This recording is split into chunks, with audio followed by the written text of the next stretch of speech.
Holinshed's Chronicles, by William Harrison. Chapter 15. Of our English Dogs, and their Qualities. There is no country that may, as I take it, compare with ours in number, excellency, and diversity of dogs. The first sort therefore he divideth either into such as rouse the beast, and continue the chase, or springeth the bird, and bewrayeth her flight by pursuit.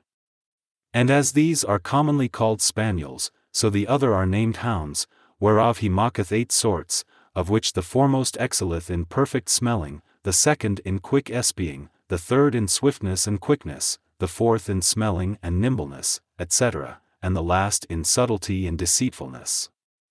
These, saith Strabo, are most apt for game, and called sagaces by a general name, not only because of their skill in hunting, but also for that they know their own and the names of their fellows most exactly.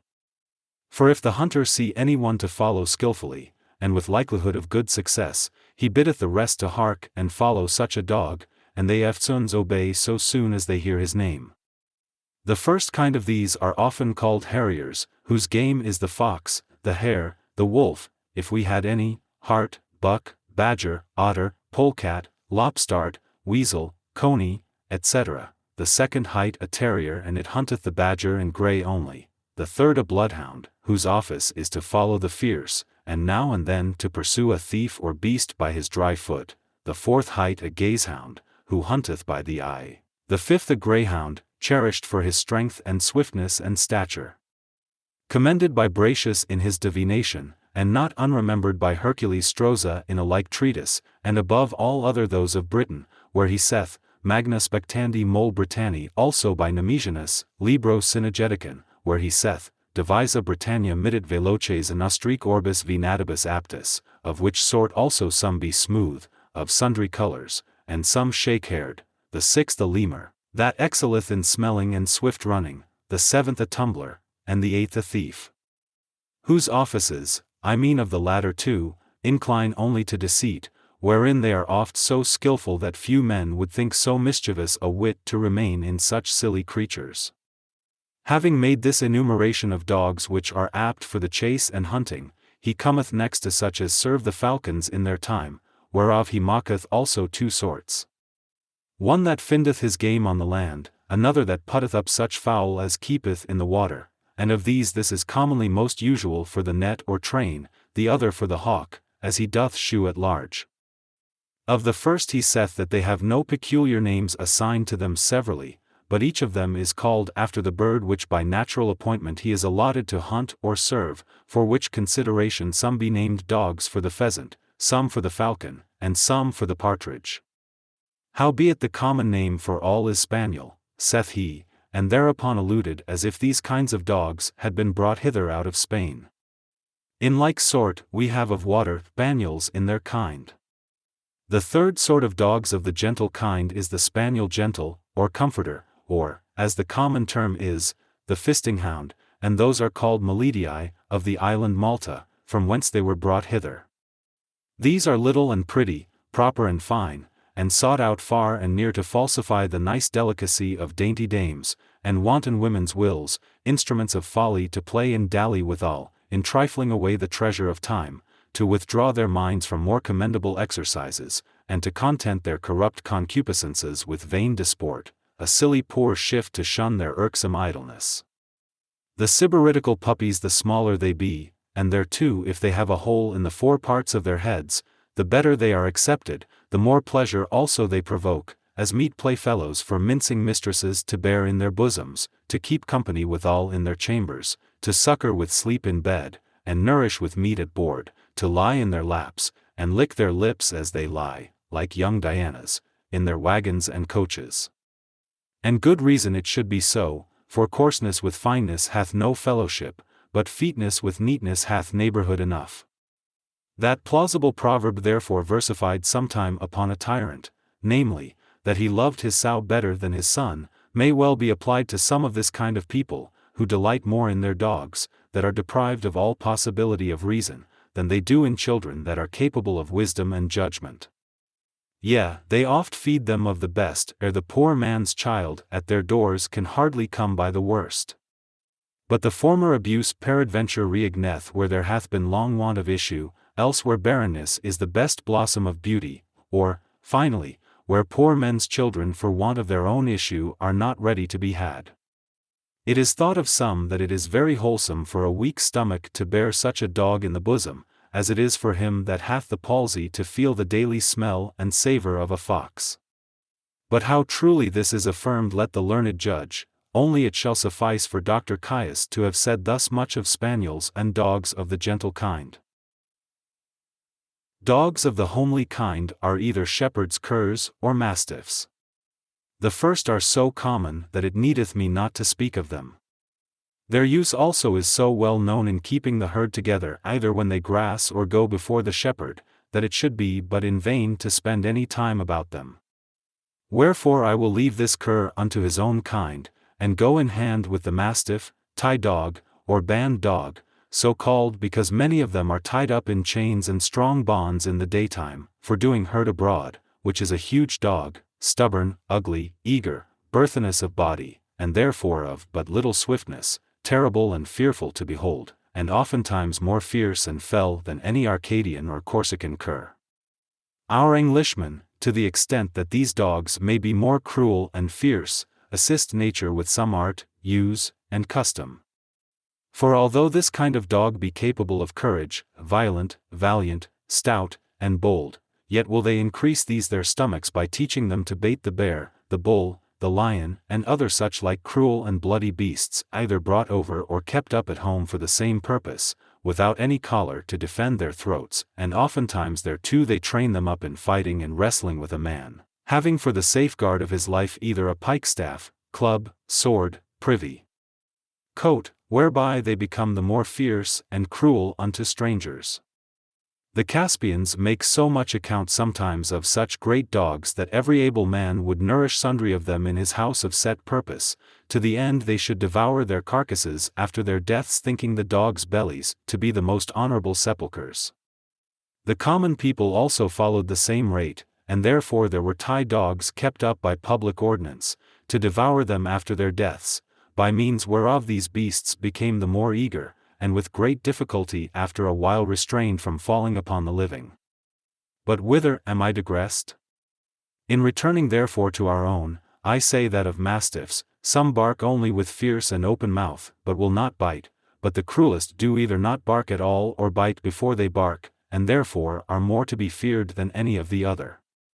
They take also their name of the word maze, and thief, or master thief, if you will, because they often stound and put such persons to their shifts in towns and villages, and are the principal causes of their apprehension and taking.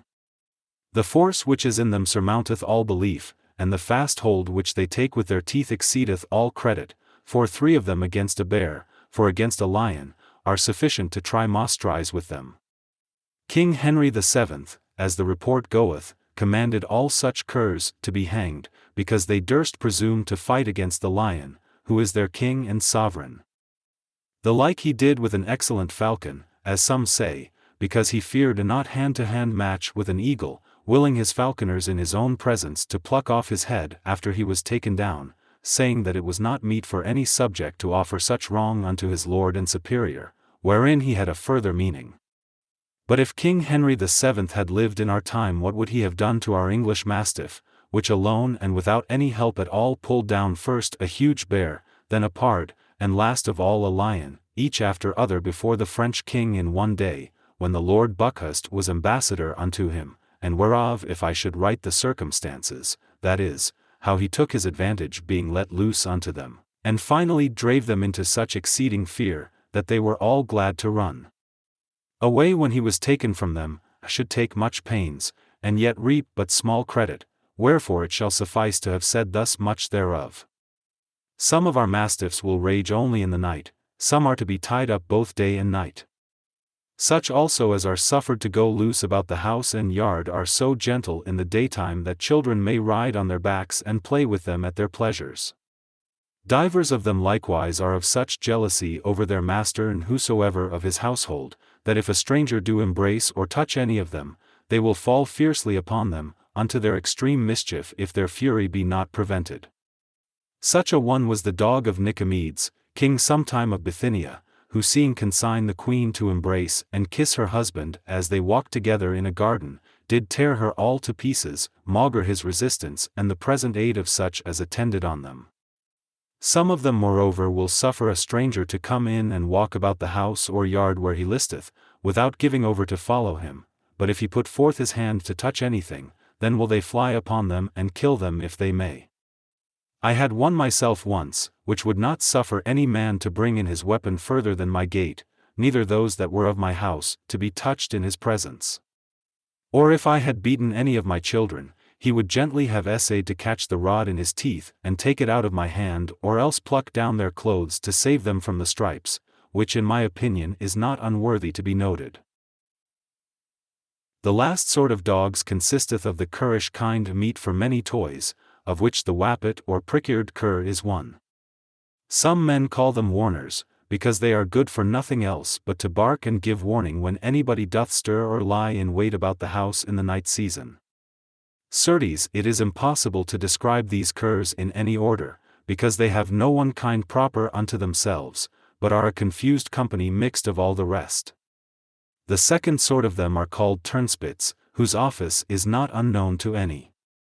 And as these are only reserved for this purpose, so in many places are mastiffs, beside the use which tinkers have of them in carrying their heavy budgets, are made to draw water in great wheels out of deep wells, going much like unto those which are framed for our turnspits, as is to be seen at Royston, where this feat is often practiced.